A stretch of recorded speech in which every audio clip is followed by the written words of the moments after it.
Aston Villa 3, Bruges 0. Aston Villa on aggregate 6, Bruges 1. And we are through to the quarterfinals of the Champions League against PSG.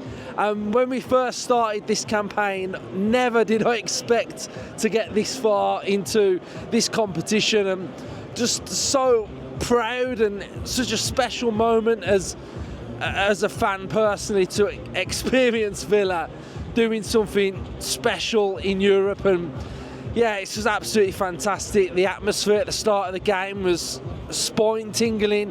What an occasion, absolutely fantastic. And I think the big thing for Villa was that we managed the tie. I think we were fully in control of the tie going into the game. First half was flat, yeah, we weren't quite at our best, but managed the tie. Don't do nothing stupid, don't let the game get too end to end. You know, that they started well, knocking it about as they needed to, really. They needed to come here and win this game, but I think from a Villa point of view, just stay in the tie. And then we knew second half we got firepower on the bench to change the game, and the main man's come on and changed the game again, hasn't he? Asensio just getting into those little pockets, finding space in the box, being a clinical finisher. And I thought Asensio was first class for Villa. I thought Rashford was absolutely amazing as well for Villa. I thought he drove forward, his touching was brilliant, and I think we were, you know, more than worthy of our victory. The sending off, the long ball from Martinez was brilliant, and Rashford gets taken down. But I think the bigger picture for Villa is that we need to be spoke about now as a very good team, and a team that have done very well to be in this position to get into the quarterfinals. We heard Jamie Carragher dusting off Villa's name when he was doing his little tier to get to the final. He was like, yeah, Villa will beat Villa, Liverpool. Well, unfortunately, Liverpool can't get through the round of 16, my friends. So Villa, we've got history, we've got heritage in this competition. We've never finished below the quarterfinals in this competition, and it's just, what a feeling, you know. What a feeling to say that Villa are in the quarterfinals of the Champions League up against PSG. Will that game be different to this one? Definitely.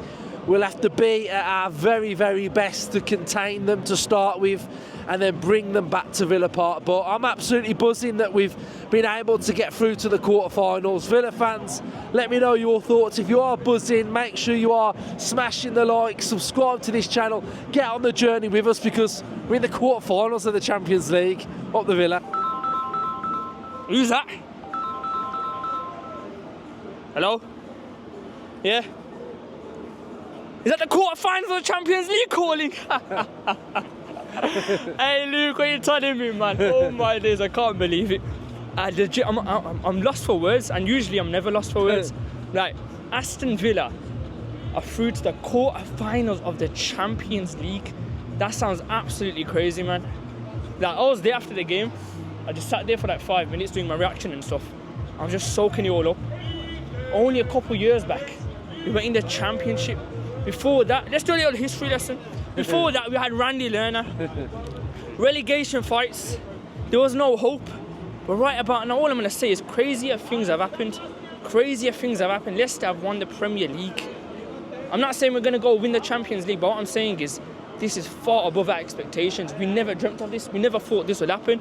And of course, we got PSG next. And all I'm saying is Marco Asensio with the winner. Unai Emery to start doing cartwheels on the touchline is written in the stars. I must say though, touching on the game, I thought first half it wasn't great. Of course, they got the red card as well. I thought like we played like we had 10 men not done. Then the second half, Unai Emery just changed it up. His name's not Marco Asensio, he's Magic Man Asensio.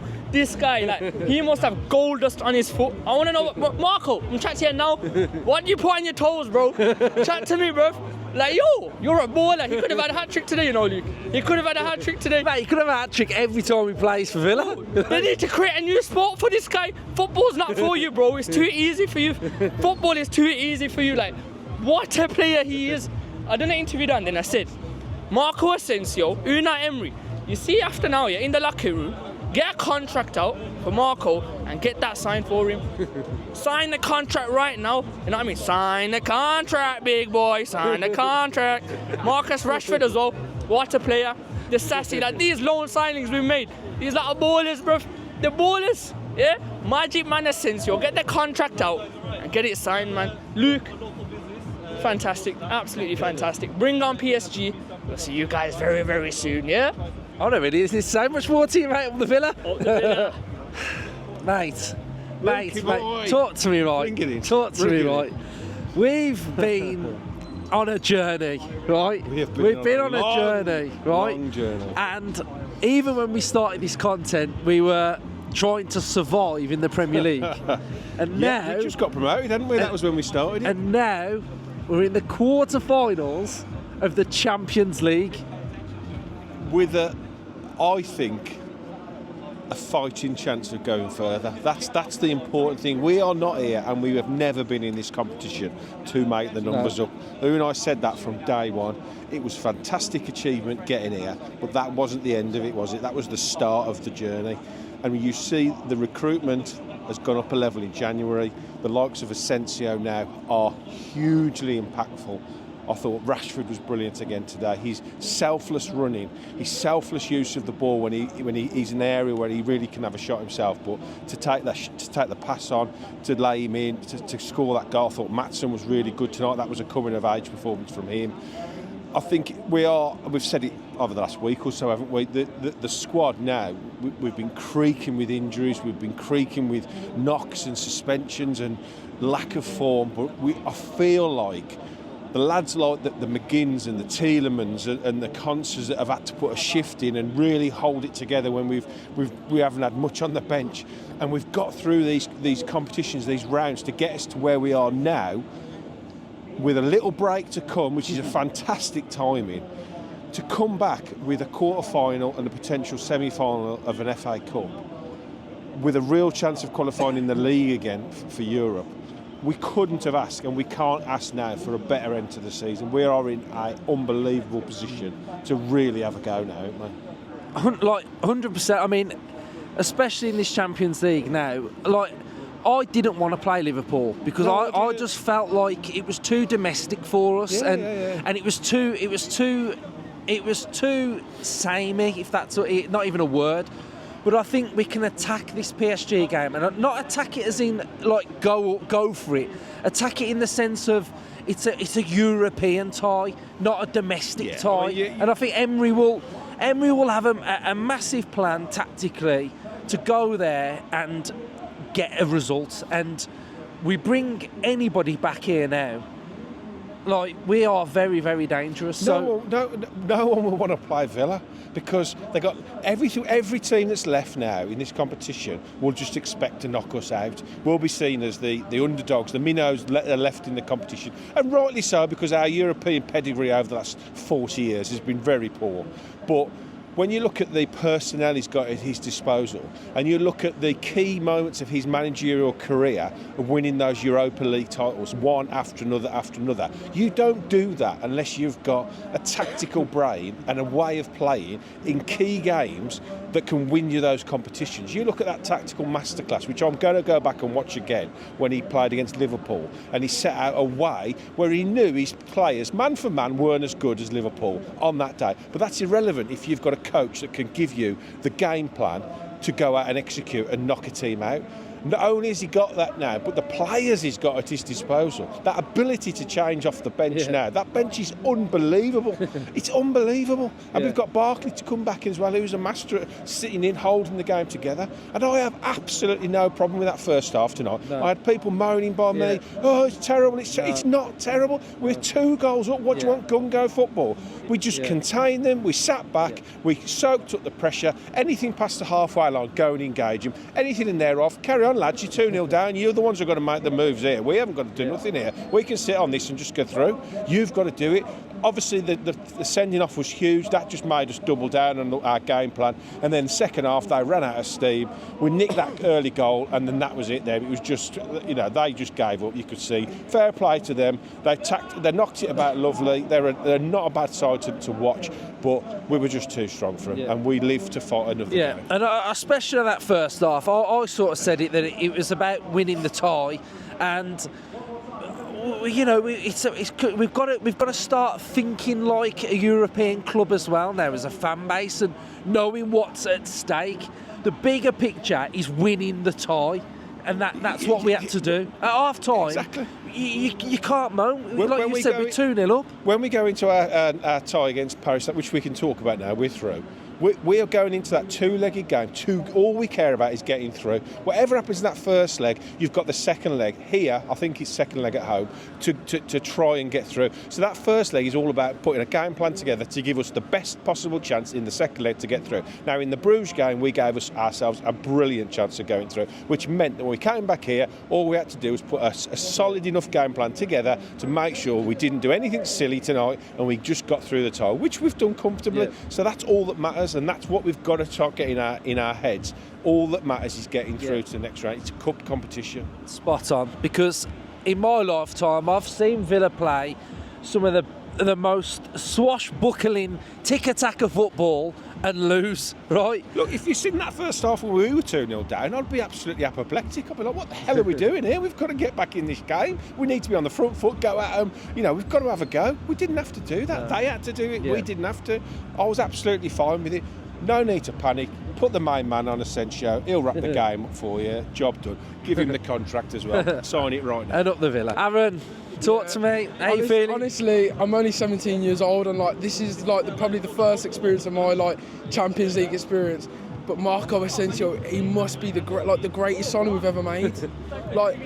And so I got to put it down to Unai Emery and Monchi. They made such a good choice in getting him on a loan.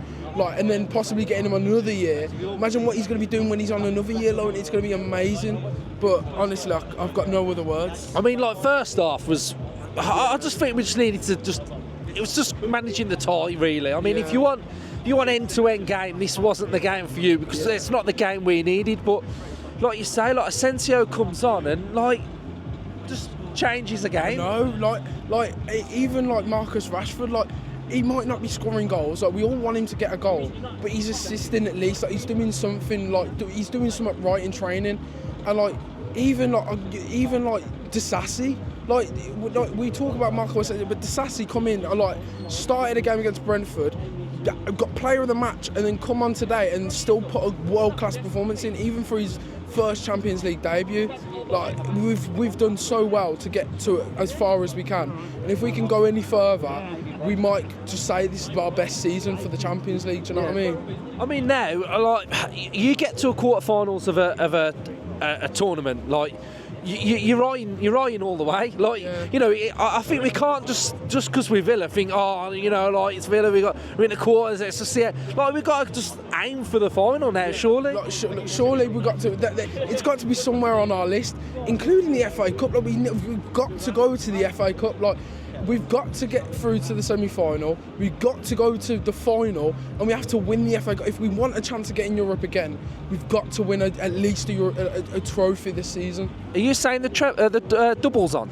I'm not saying the double's on, but it could be. The double's on, isn't it? It's got to be. It's got to be. If we need to get, if we get past PSG, the double's on. I think double and qualify for the Champions League again. That'd be perfect. Up the Villa. Talk to me. How are you feeling? Right.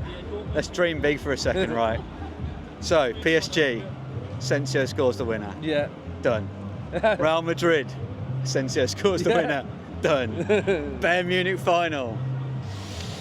Can we dream? Can we really dream? Because I'm dreaming right now. I mean, Bayern Munich, every time we play them, we win 1-0, so we're winning 1-0. Yeah, I'll take that 100%. That was I think it was your last podcast, you were talking about how Club Brugge would approach it. Are they going to sit back and then hit it after 60 minutes? Well, it looked like we sat back. Yeah. And it was a bit scary at times. And I don't know if it was tactical or not, but we sat back. But that second half just made me believe again. It was just Asensio again just stepping up. I bloody love it. I love it so much. Yeah, I kind of had a bit of a moment when I was watching the game, as it was like petering out at the end, thinking, and that, you know, the fans are singing like players' names like Hutton and you know, there's some good names, and they're singing like Salafu and stuff. But I was kind of like, what a journey here we've been on. Like, we're now watching like Asensio and Rashford and Tielemans, and we're 3-0 up in the round of 16, going into like quarterfinals. Like, that's like such a weird feeling. And it's so weird that if you think about it, so much has happened just within 12 months. Yeah. The names that have come through the door, the evolution. I mean, great season last season, but this season it just keeps going. And like, look, we're not out of Europe. We're not out of the Europe conversation in the Premier League. No way. Not if we continue in this vein. And all the players are coming back from injury. And we've got the FA Cup, which Preston is, you know, we should be winning that. Yeah. So we should be hopefully ending this season on a high, regardless of what that looks like. It's very hard to not see it ending on a high at this point. So well, the other thing is we've kept 2 clean sheets in a row as well. Yes, yeah. So the defence is getting better as well. So, I mean, it does feel like it's all coming together at the right time. And let's not forget the most important thing. Martinez is getting his Pringles and his Coke. Yeah. So he's going to be well happy definitely tonight. Love it, mate. Up the Villa. Quarterfinals. Yeah. How are you feeling? It's strange, but loving it. Yeah. I mean, it sounds weird saying it, doesn't it, really? Villa Champions League quarterfinals. I think we all as a fan base, we know the history of the club winning it in '82.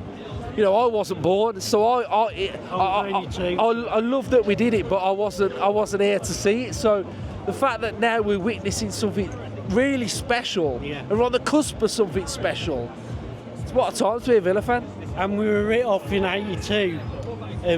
No one's talking about us now, but seeing that tonight, why not? What did you make of the game as a whole? Just did a job. That's all. Once Matey got sent off, it was just control the ball. They had a bit of the play. Didn't really look like they were going to worry us. And then you sent on the main man in the second half, and that's what he's been brought to do. And you can see all the other players just lift. Rashford had a good game. Ian Maatsen, I want to call out Ian Maatsen, thought that was one of his better games. I think that kid's going to be a player for us. Yeah, and I think the good thing about him was he was playing more inside as well, not sort of up and down, which I think is a tactical tweak that we can do. So, and then just to see power at the end, so he's got a few minutes. It couldn't have gone any better tonight. No. Love it. Day. Put the Villa.